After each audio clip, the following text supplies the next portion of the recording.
The 3-day Ichimoku cloud could be printing a sell signal for the first time since December 2021.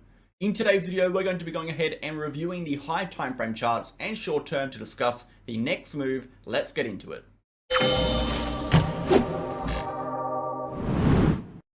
Okay guys, welcome back to the channel. Thank you for tuning in. I hope you're all having a fantastic day today. The Ichimoku cloud indicator on the 3-day chart is preparing and could be about to print a sell signal for the first time since December 2021. In today's video, we're going to be talking about the probability of this playing out and what it will mean on the chart, as well as going over a variety of other macro and short-term indicators to discuss the likely next move. Before we get into it, smash your like button, hit the comment button, and subscribe to the channel. We post daily videos for Bitcoin focusing on the facts, the data, the technical and structural information, and of course the relevant economic news. No hype, no BS, no emotion, pure raw TA. If that is the kind of content you're interested in, join us on Telegram. It is the third link down below. You'll get access to charts, updates, videos, educational posts, news events, everything you need to stay in the loop of cryptocurrency and of course with Bitcoin. If you're interested in trading, you can join our trading signal channel. We post trading signals with exact entries, exact targets, exact stop losses, charts, and trade justification. Including access to that, you'll get access to 4 group chats: general chat, trading chat, and education chat, news chat, trade setup chat, help chat, and of course our video chat. If you're interested in joining all of those groups and our main VIP, contact me via the pinned comment in the free channel to go ahead and get access. Let's dive into the video, starting on the market data. How are we looking? Currently, 24-hour volume is still abysmally low, sitting at 31 billion. That is down 13.9% on yesterday's volume. Looking at liquidations, we are up 6.49% with a couple sharp liquidity wicks over the last 24 hours, sitting at 33 million in total. For September, we are sitting at 0.25 with 4 days into the month. Not all that much price action as of right now. August did end at negative 11.29%.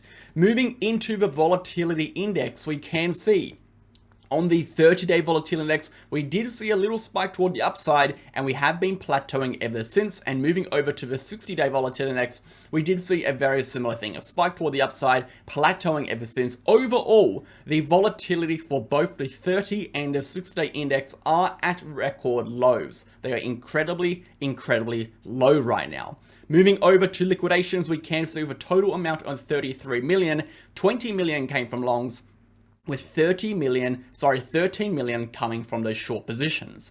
Moving over to the DXY, we can see the DXY has just opened up about 40 minutes ago, currently retesting that exact same resistance. Very interesting to see what happens today, guys. If we do break upwards here on the DXY, we will see the markets continue to correct. And of course, if we do reject here on the DXY, we could see the market see some short-term relief. If we are able to break through this resistance, we are still targeting 106 to 105 for that next level of resistance. If we do reject over here, we are looking at a full-blown retracement towards 103.5, and if we lose this local low, we are looking for a tracement back down towards our dotted trend line. Of course, a loss of the dotted trend line puts us back into this bullish territory for risk assets, and of course, while we remain above that dotted trend line, we are in this bearish territory for risk assets. If we are able to break above 105, 106, that is when the macro outlook in terms of the dollar becomes incredibly strong,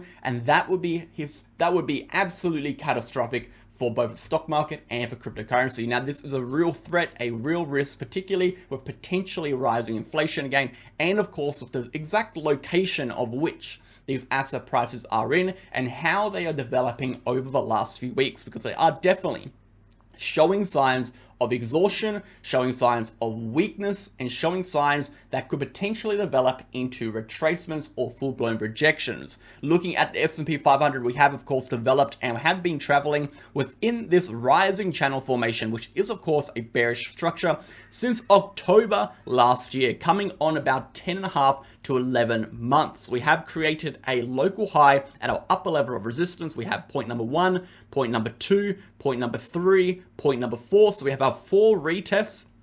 We need 5 retests to validate this as a structure. Therefore, we are still expecting a final retest at this uptrending support line.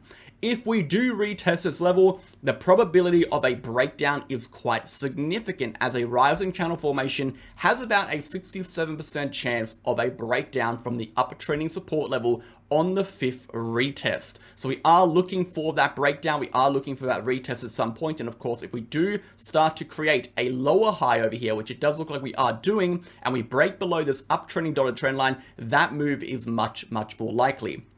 Until we reclaim this local high at 4,600 and invalidate this high, invalidating this lower high, we are not expecting any sort of move upwards, and we're definitely not expecting the bulls to take control. Right now, we are in a short-term downtrend, okay? Right now, we have exhaustion. Right now, we have weakness. Unless the price can get above 4,600, that will remain valid. That will remain how the price is continuing. Moving on to the Dow Jones, exactly the same thing, just a slightly different structure. Same local high being printed over here. This could be a lower high formation. We do need a break above this neckline resistance to continue upwards. Of course, above here is incredibly bullish. As for the stock market, above 4,600 is incredibly bullish. While we remain below that level, we do run the risk of actually correcting further.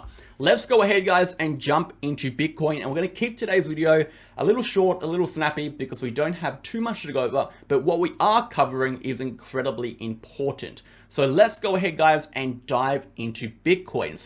I wanted to briefly interrupt today's video to discuss the two exchanges we use on this channel, Bitget and BingX.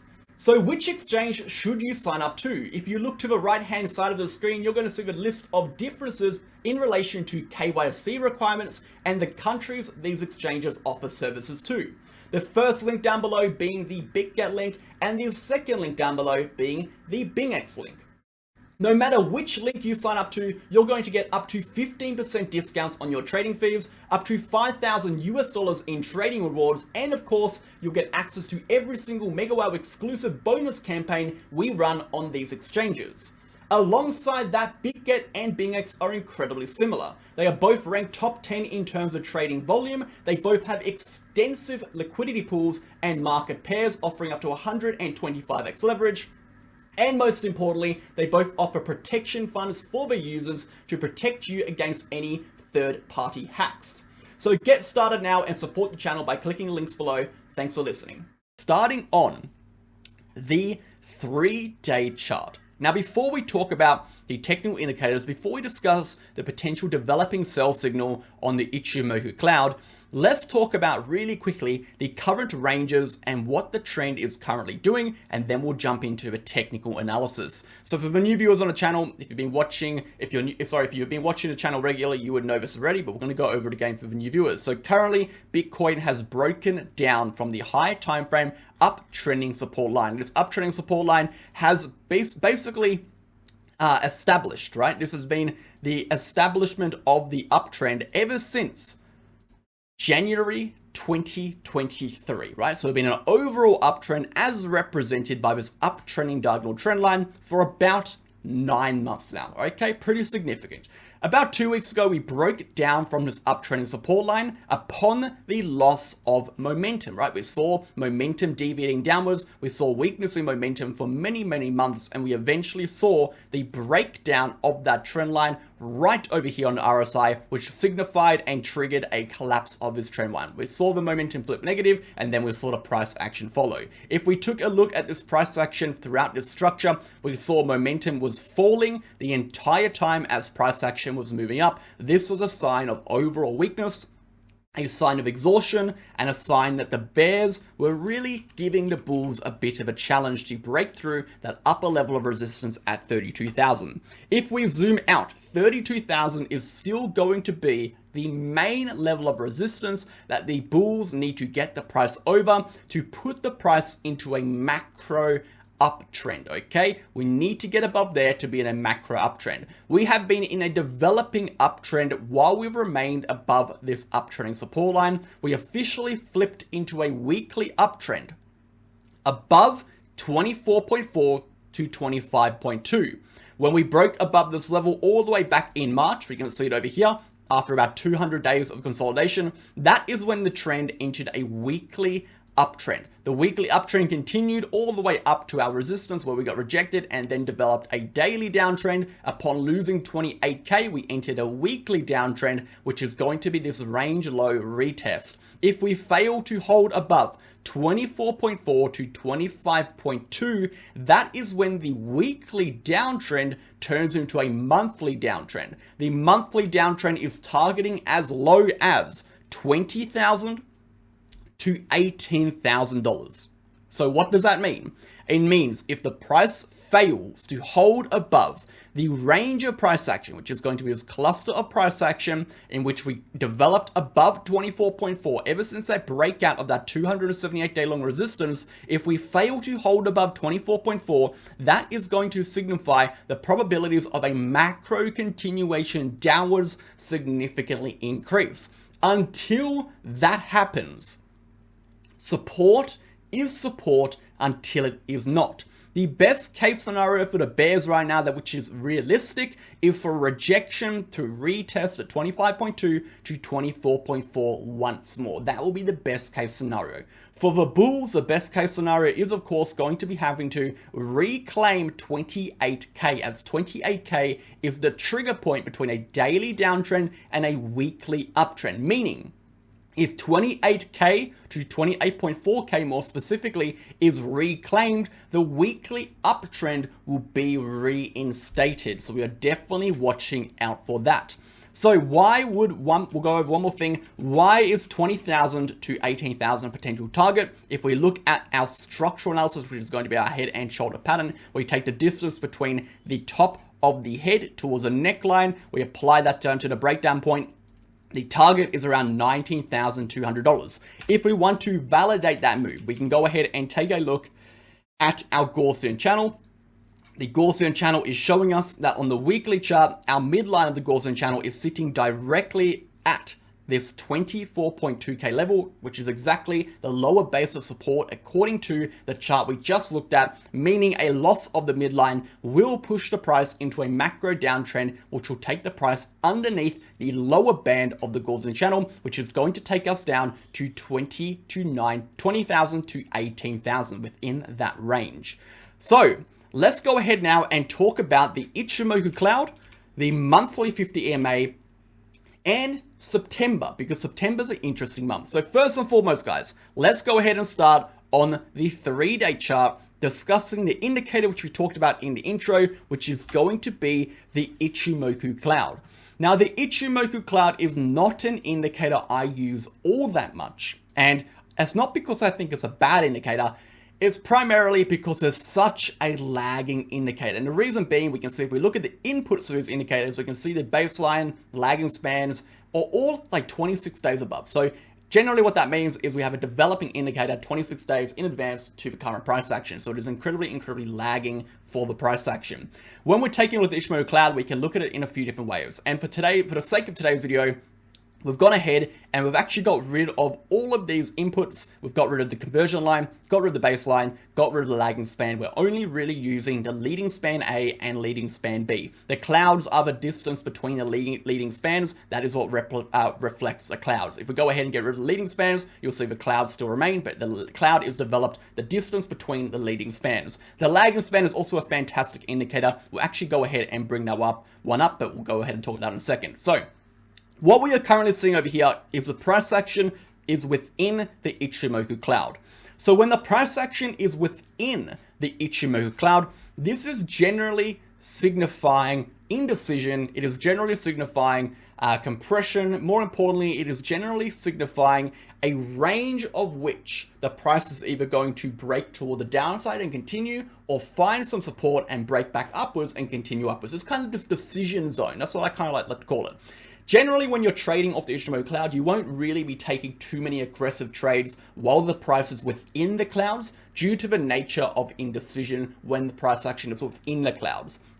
If you take a look at the price action when we're out of the clouds, you can see we have much more clear trends above, we have much more clear trends below. And of course, this is not a 3-day chart, so everything's very much inflated, but you go down to a smaller time frame, you'll see a very similar thing happening on smaller time frames. So that brings us to the lagging span. The lagging span, this black line over here, is of course our momentum trend. This represents the momentum of price action. When we have the price within the clouds and the momentum outside the clouds, this is generally a signal of indecision and no trade zone. However, when we see the price break from the top side of the clouds, okay, through the clouds, just as we do on the Gaussian channel, the breaking of the leading span at the bottom, okay, when the lagging span pushes into the clouds at the same time, is a sell signal. That is actually a sell signal on the Ichimoku cloud. If we go ahead and take a look at the last time this was present, the last time we saw that was all the way back over here in December 2021. Furthermore, the prior time we saw that was all the way back in May 2021. You can see that a loss of this level does generally lead to a continuation downwards. Now, the thing is, the lagging span, the leading spans, Ichimoku cloud, it doesn't tell you how far down the price is going to go. It generally just tells you momentum, and it tells you whether or not the price is going to continue in this trajectory or whether it's not going to continue. So when we're taking a look at the current price action, we can say that a loss of this leading span is going to trigger a continuation downward for Bitcoin. If we take a look at this level is going to be providing a decent amount of support, just as when we look at the Gaussian channels. The Gaussian channel bands do provide support until they are finally lost. And therefore we can say the 25.4 level, according to the Ichimoku cloud, is going to be a bearish trigger point for a continuation downwards toward the 50 EMA on the monthly, and more importantly, 25.2 to 24.4K level. So we are definitely watching this. And again, the reason we have so much compression over here is very much just indecision. If we take a look at the 3-day chart, this has got to be the most indecisive price action I have seen on Bitcoin for I could not even tell you how long. Years. We're looking at like 4 years plus maybe. I have not seen levels of indecision reflected on the 3-day chart quite like this for that many days. 300, well, easily over a year, easily over 2 or 3 years, potentially 4 to 5 years. If we take a look at the short term, guys, look at this price action. If we exclude these massive liquidity grabs, okay, and scam wicks and manipulation through news, we only realistically have been moving in, you know, if we take range low to range high, a 1.2% range for the last, let's take a look, 16, 17, nearly 18 days. Insane stuff. We'll come back to that in a second. So that is the Ichimoku cloud, guys. We're definitely paying attention to that in the days and weeks to come. I think it's one you should be adding to your list and taking a look at. If we take a look at momentum, and this is the thing about momentum, momentum can be quite deceiving when we have compression and a lot of consolidation. I generally like to say momentum isn't always the best, okay? Momentum is really good at predicting reversal points after sharp moves, after strong trends up or strong trend down. Momentum is fantastic. But when we get these volatile dumps and then immediate sideways price action, momentum can become a little bit unreliable, and therefore we're not going to go over it too much today. But if we do read it from the technicals, we can say momentum is starting to compress. We are starting to see bearish momentum being lost, and that is really only because we have seen volatility significantly decline. If we look at a chart over here, we have a line chart over here, we have volatility, okay, it significantly spiked up and then it has been dropping ever since based on that price action. If we look at momentum, momentum is going to be reflective of the volatility, right? Because volatility is one of the components that make up momentum, and therefore momentum will also be falling, not because momentum is falling, but because the volatility in the price action has significantly reduced in comparison to the volatility in the prior candle, which pushed the price down. So we have this direct comparison between massive surge in volatility and almost no volatility. If we apply that to a graph going forward in time, that would basically be visually represented as decreasing bearish momentum, even though bearish momentum can still be present. So I'm not taking that at anything more than a grain of salt. We're definitely just keeping our eyes on that, observing it, but more or less just waiting for the structural levels to break and structural levels to play, rather than going off the momentum on the smaller and higher time frame right now. Moving over to the macro chart, and we'll finish up on this one, is going to be the 50 EMA. If we take a look at the 50 EMA, we can see the 50 EMA is sitting at 25.2 thousand. 25.2 thousand is, of course, the upper level of support according to this structural level. And again, the structural level makes up around a 400-day long support level. If we lose the 50 EMA, that is going to be a significant event on the charts, as it's going to signify a shift from strength to weakness. Again, it is going to signify a shift from a weekly uptrend into a monthly downtrend, right? We had that significant shift when we lose that level. A loss of this level is going to signify the downtrend is going to continue. So we're definitely watching out for that. We really are at that last line of support, right? I know I've been saying for a bit now, but this level, this 24.4K level to this 25.2K level, if we're looking at bulls versus bears, the best way to put it is the 25.2 to 24.4K level is as significant for the bulls as the 32K level is for the bears. And I mean that by it is as significant for the bulls to hold this level as it is as significant for the bears to want to defend this level. So we really are in, retesting that area of massive importance as we did over here. That is how important it is. Do not, underestimate how important this support is actually going to be. So thanks for tuning in. I hope you have a great day, and I'll catch you guys in the next one. Cheers.